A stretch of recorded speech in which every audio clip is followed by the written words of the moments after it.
The Tragedy at Marsden Manor by Agatha Christie. I had been called away from town for a few days, and on my return found Poirot in the act of strapping up his small valise. "À la bonne heure, Hastings. I feared you would not have returned in time to accompany me. You are called away on a case, then?" "Yes, though I am bound to admit that on the face of it, the air does not seem promising. The Northern Union Insurance Company have asked me to investigate the death of a Mr. Maltravers, who a few weeks ago insured his life with them for the large sum of £50,000. "Yes?" I said, much interested. "There was, of course, the usual suicide clause in the policy. In the event of his committing suicide within a year, the premiums would be forfeited. Mr. Maltravers was duly examined by the company's own doctor, and although he was a man slightly past the prime of life, was passed as being in quite sound health. However, on Wednesday last, the day before yesterday, the body of Mr. Maltravers was found in the grounds of his house in Essex, Marsden Manor, and the cause of his death is described as some kind of internal hemorrhage. That in itself would be nothing remarkable, but sinister rumours as to Mr. Maltravers' financial position have been in the air of late, and the Northern Union have ascertained beyond any possible doubt that the deceased gentleman stood upon the verge of bankruptcy. Now that alters matters considerably. Maltravers had a beautiful young wife, and it is suggested that he got together all the ready money he could for the purpose of paying the premiums on a life insurance for his wife's benefit, and then committed suicide. Such a thing is not uncommon. In any case, my friend, Alfred Wright, who is a director of the Northern Union, has asked me to investigate the facts of the case, but, as I told him, I am not very hopeful of success. If the cause of the death had been heart failure, I should have been more sanguine. Heart failure may always be translated as the inability of the local GP to discover what his patient really did die of, but a hemorrhage seems fairly definite. Still, we can but make some necessary inquiries. 5 minutes to pack your bag, Hastings, and we will take a taxi to Liverpool Street." About an hour later, we alighted from a Great Eastern train at the little station of Marsden Lee. Inquiries at the station yielded the information that Marsden Manor was about a mile distant. Poirot decided to walk, and we betook ourselves along the main street. "What is our plan of campaign?" I asked. "First, I will call upon the doctor. I have ascertained that there is only one doctor in Marsden Lee, Dr. Ralph Bernard. Ah, here we are at his house." The house in question was a kind of superior cottage, standing back a little from the road. A brass plate on the gate bore the doctor's name. We passed up the path and rang. The bell. We proved to be fortunate in our call. It was the doctor's consulting hour, and for the moment there were no patients waiting for him. Dr. Bernard was an elderly man, high-shouldered and stooping, with a pleasant vagueness of manner.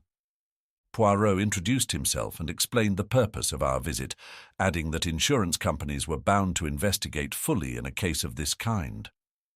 Of course," said Dr. Bernard vaguely.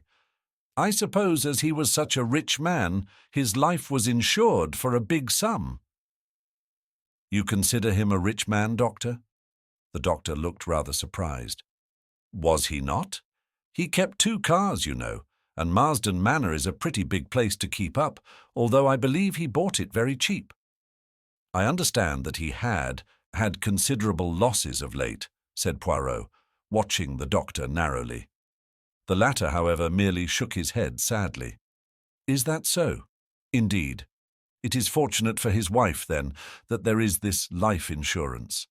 A very beautiful and charming young creature, but terribly unstrung by this sad catastrophe. A mass of nerves, poor thing. I have tried to spare her all I can, but of course the shock was bound to be considerable." "You had been attending Mr. Maltravers recently?" "My dear sir, I never attended him." "What? I understand Mr. Maltravers was a Christian Scientist or something of that kind." "But you examined the body?" "Certainly. I was fetched by one of the under gardeners. And the cause of death was clear. Absolutely. There was blood on the lips, but most of the bleeding must have been internal. Was he still lying where he had been found? Yes, the body had not been touched. He was lying at the edge of a small plantation. He had evidently been out shooting rooks. A small rook rifle lay beside him. The hemorrhage must have occurred quite suddenly. Gastric ulcer, without a doubt. No question of his having been shot, eh? My dear sir. I demand pardon, said Poirot humbly. But, if my memory is not at fault, in the case of a recent murder, the doctor first gave a verdict of heart failure, altering it when the local constable pointed out that there was a bullet wound through the head. You will not find any bullet wounds on the body of Mr. Maltravers, said Dr. Bernard dryly. Now, gentlemen, if there is nothing further, we took the hint. Good morning, and many thanks to you, Doctor, for so kindly answering our questions. By the way, you saw no need for an autopsy? Certainly not. The doctor became quite apoplectic.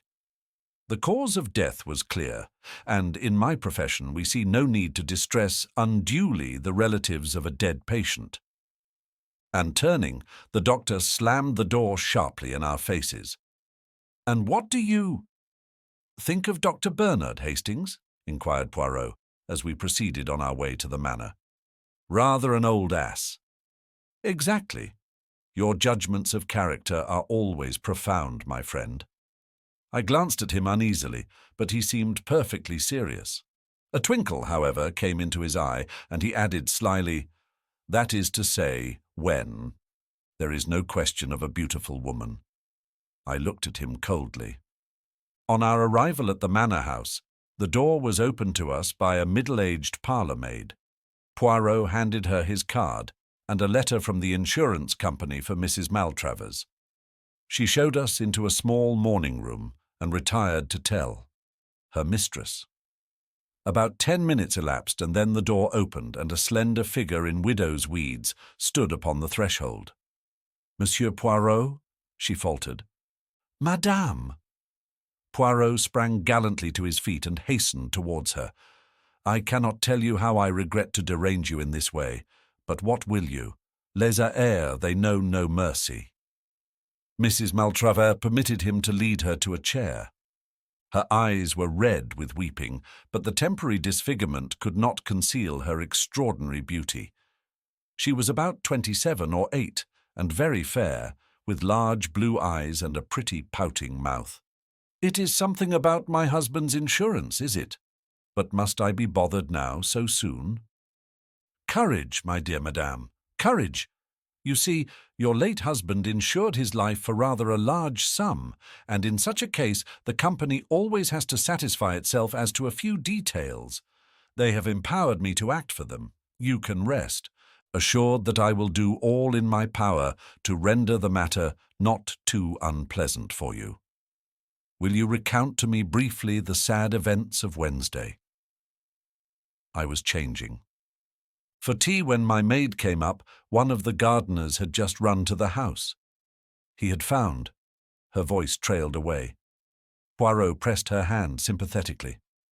I comprehend. Enough. You had seen your husband earlier in the afternoon. Not since lunch. I had walked down to the village for some stamps, and I believe he was out pottering round the grounds. Shooting rooks, eh? Yes, he usually took his little rook rifle with him, and I heard 1 or 2 shots in the distance. Where is this little rook rifle now? In the hall, I think. She led the way out of the room and found and handed the little weapon to Poirot, who examined it cursorily. 2 shots fired, I see, he observed as he handed it back. And now, madame, if I might see. He paused delicately. The servant shall take you, she murmured, averting her head. The parlour-maid, summoned, led Poirot upstairs. I remained with the lovely and unfortunate woman. It was hard to know whether to speak or remain silent. I essayed 1 or 2 general reflections, to which she responded absently, and in a very few minutes Poirot rejoined us. "I thank you for all your courtesy, madame. I do not think you need be troubled any further with this matter. By the way, do you know anything of your husband's financial position?" She shook her head. "Nothing whatever. I am very stupid over business things." "I see. Then you can give us no clue as to why he suddenly decided to insure his life? He had not done so previously, I understand." "Well, we had only been married, a little over a year. But as to why he insured his life, it was because he had absolutely made up his mind that he would not live long. He had a strong premonition of his own death. I gather that he had had one hemorrhage already, and that he knew that another one would prove fatal.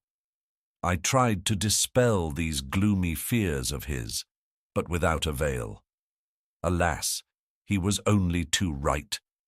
Tears in her eyes, she bade us a dignified farewell. Poirot made a characteristic gesture as we walked down the drive together. "Eh bien, that is that. Back to London, my friend. There appears to be no mouse in this mousehole. And yet what? A slight discrepancy, that is all. You noticed it. You did not? Still, life is full of discrepancies, and assuredly the man cannot have taken his own life. There is no poison that would fill his mouth with blood. No, no. I must resign myself to the fact that all here is clear and above board. But who is this?" A tall young man was striding up the drive towards us. He passed us without making any sign, but I noted that he was not ill-looking, with a lean, deeply bronzed face that spoke of life in a tropic clime. A gardener who was sweeping up leaves had paused for a minute in his task, and Poirot ran quickly up to him. "Tell me, I pray you, who is that gentleman? Do you know him?" "I don't remember his name, sir, though I did hear it. He was staying down here last week for a night. Tuesday it was. Quick, mon ami, let us follow. Him." We hastened up the drive after the retreating figure, a glimpse of a black-robed figure on the terrace at the side of the house, and our quarry swerved, and we after him, so that we were witnesses of the meeting. Mrs. Maltravers almost staggered where she stood, and her face blanched noticeably. "You," she gasped. "I thought you were on the sea, on your way to East Africa." "I got some news from my lawyers that detained me," explained the young man. "My old uncle in Scotland died unexpectedly and left me some money. Under the circumstances, I thought it better to cancel my passage. Then I saw this bad news in the paper, and I came down to see if there was anything I could do. You'll want someone to look after things for you a bit, perhaps." At that moment they became aware of our presence. Poirot stepped forward and, with many apologies, explained that he had left his stick in the hall. Rather reluctantly, it seemed to me, Mrs. Maltravers made the necessary introduction. "Monsieur Poirot, Captain Black." A few minutes' chat ensued, in the course of which Poirot elicited the fact that Captain Black was putting up at the Anchor Inn. The missing stick not having been discovered, which was not surprising, Poirot uttered more apologies, and we withdrew. We returned to the village at a great pace, and Poirot made a beeline for the Anchor Inn. "Here we establish ourselves until our friend the captain returns," he explained. "You notice that I emphasized the point that we were returning to London by the first train? Possibly you thought I meant it. But no, you observed Mrs. Maltravers' face when she caught sight of this young Black. She was clearly taken aback, and he, eh bien, he was very devoted. Did you not think so? And he was here on Tuesday night, the day before Mr. Maltravers died. We must investigate the doings of Captain Black, Hastings." In about half an hour, we espied our quarry approaching the inn. Poirot went out and accosted him, and presently brought him up to the room we had engaged.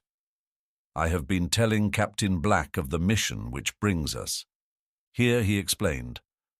"You can understand, Monsieur le Capitaine, that I am anxious to arrive at Mr. Maltravers' state of mind immediately before his death, and that at the same time I do not wish to distress Mrs. Maltravers unduly by asking her painful questions. Now, you were here just before the occurrence, and can give us equally valuable information." "I'll do anything I can to help you, I'm sure," replied the young soldier, "but I'm afraid I didn't notice anything out of the ordinary. You see, although Maltravers was an old friend of my people's, I didn't know him very well myself." "You came down when?" "Tuesday afternoon. I went up to town early, Wednesday morning, as my boat sailed from Tilbury about 12 o'clock. But some news I got made me alter my plans, as I dare say you heard me explain to Mrs. Maltravers." "You were returning to East Africa, I understand?" "Yes, I've been. Out there ever since the war. A great country." "Exactly. Now, what was the talk about at dinner on Tuesday night?"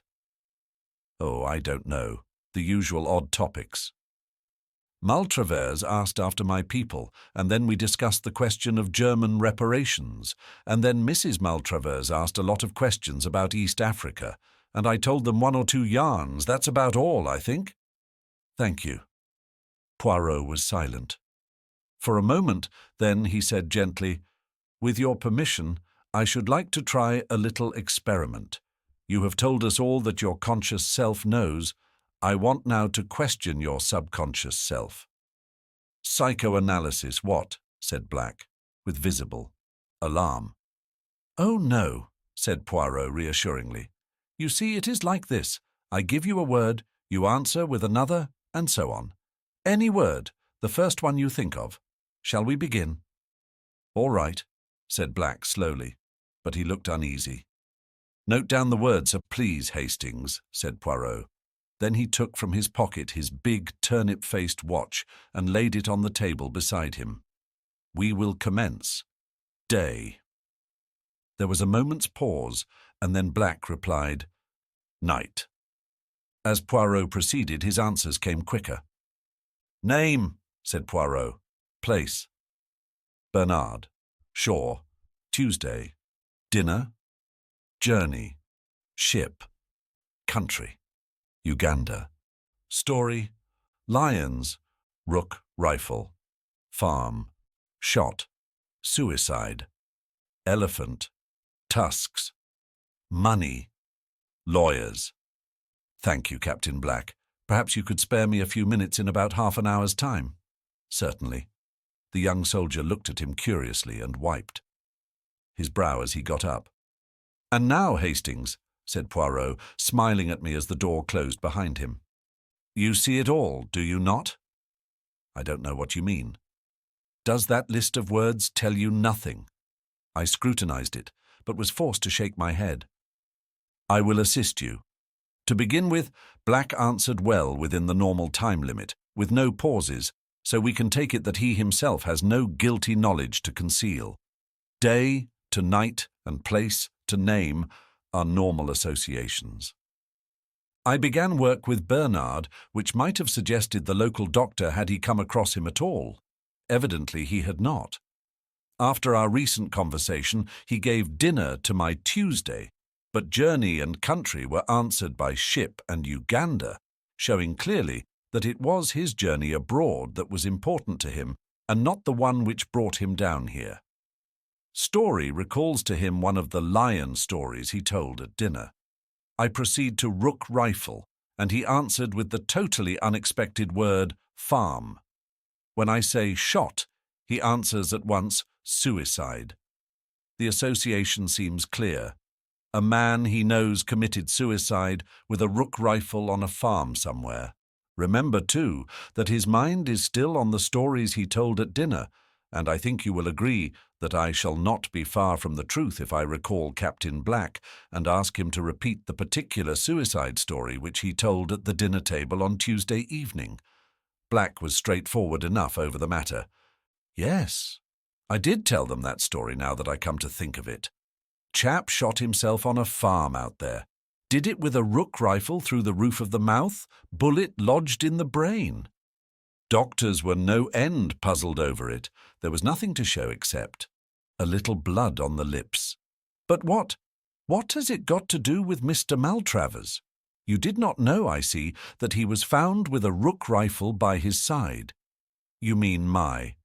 Story suggested to him, oh, but that is awful. Do not distress yourself. It would have been one way or another. Well, I must get on the telephone to London." Poirot had a lengthy conversation over the wire and came back thoughtful. He went off by himself in the afternoon, and it was not till 7 o'clock that he announced that he could put it off no longer, but must break the news to the young widow. My sympathy had already gone out to her unreservedly.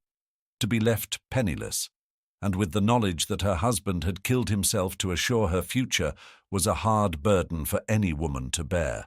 I cherished a secret hope, however, that young Black might prove capable of consoling her after her first grief had passed. He evidently admired her enormously. Our interview with the lady was painful. She refused vehemently to believe the facts that Poirot advanced, and when she was at last convinced, broke down into bitter weeping. An examination of the body turned our suspicions into certainty. Poirot was very sorry for the poor lady, but, after all, he was employed by the insurance company, and what could he do? As he was preparing to leave, he said gently to Mrs. Maltravers, "Madame, you of all people should know that there are no dead." "What do you mean?" she faltered, her eyes growing wide. "Have you never taken part in any spiritualistic séances? You are mediumistic, you know." "I have been told so, but you do not believe in spiritualism, surely?" "Madame, I have seen some strange things. You know, that they say in the village that this house is haunted?" She nodded, and at that moment the parlour-maid announced that dinner was ready. "Won't you just stay and have something to eat?" We accepted gratefully, and I felt that our presence could not but help distract her a little from her own griefs. We had just finished our soup when there was a scream outside the door and the sound of breaking crockery. We jumped up. The parlour-maid appeared, her hand to her heart. It was a man standing in the passage. Poirot rushed out, returning quickly. "There is no one." "There." "Isn't there, sir?" said the parlour-maid weakly. "Oh, it did give me a start." "But why?" She dropped her voice to a whisper. I thought it was the master. It looked like him." I saw Mrs. Maltravers give a terrified start, and my mind flew to the old superstition that a suicide cannot rest.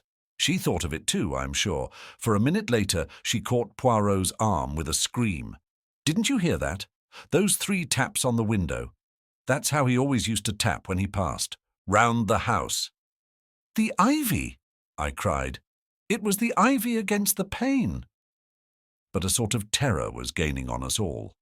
The parlour-maid was obviously unstrung, and when the meal was over, Mrs. Maltravers besought Poirot not to go at once. She was clearly terrified to be left alone. We sat in the little morning-room. The wind was getting up and moaning round the house in an eerie fashion. Twice the door of the room came unlatched and the door slowly opened, and each time she clung to me with a terrified gasp. "Ah, but this door, it is bewitched," cried Poirot angrily at last. He got up and shut it once more, then turned the key in the lock. "I shall lock it so." "Don't do that," she gasped. "If it should come open now," and even as she spoke, the impossible happened. The locked door slowly swung open. I could not see into the passage from where I sat, but she and Poirot were facing it. She gave one long shriek as she turned to him. "You saw him there in the passage?" she cried. He was staring down at her with a puzzled face, then shook his head. "I saw him, my husband. You must have seen him too." "I am perfectly well. Oh, God!" Suddenly, without any warning, the lights quivered and went out.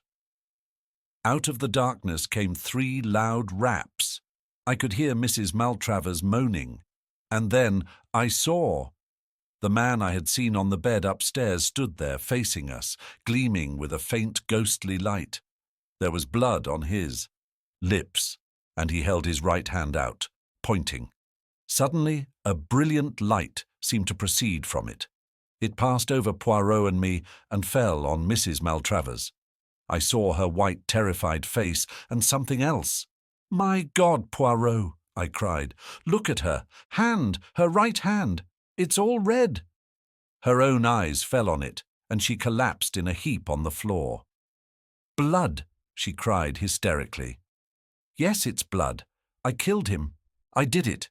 He was showing me, and then I put my hand on the trigger and pressed. Save me from him. Save me. He's come back." Her voice died away in a gurgle. "Lights," said Poirot briskly. The lights went on as if by magic. "That's it, he continued. "You heard, Hastings? And you, Everett? Oh, by the way, this is Mr. Everett. Rather a fine member of the theatrical profession. I phoned to him this afternoon. His makeup is good, isn't it? Quite like the dead man, and with a pocket torch and the necessary phosphorescence he made the proper impression. I shouldn't touch her right hand if I were you, Hastings. Red paint marks so. When the lights went out, I clasped her hand, you see. By the way, we mustn't miss our train. Inspector Japp is outside the window. A bad night, but he has been able to while away the time by tapping on the window every now and then. You see," continued Poirot, as we walked briskly through the wind and rain, "there was a little discrepancy. The doctor seemed to think the deceased was a Christian Scientist, and who could have given him that impression but Mrs. Maltravers? But to us, she represented him as being in a grave state of apprehension about his own health. Again, why was she so taken aback by the reappearance of young Black? And lastly, although I know that convention decrees that a woman must make a decent pretence of mourning for her husband, I do not care for such heavily rouged eyelids." "You did not observe them, Hastings? No? As I always tell you, you see nothing." Well, there it was. There were the two possibilities. Did Black's story suggest an ingenious method of committing suicide to Mr. Maltravers, or did his other listener, the wife, see an equally ingenious method of committing murder? I inclined to the latter view. To shoot himself in the way indicated, he would probably have had to pull the trigger with his toe, or at least so I imagine. Now if Maltravers had been found, with one boot off, we should almost certainly have heard of it from someone. An odd detail like that would have been remembered. No, as I say, I inclined to the view that it was a case of murder, not suicide, but I realized that I had not a shadow of proof in support of my theory. Hence the elaborate little comedy you saw played tonight.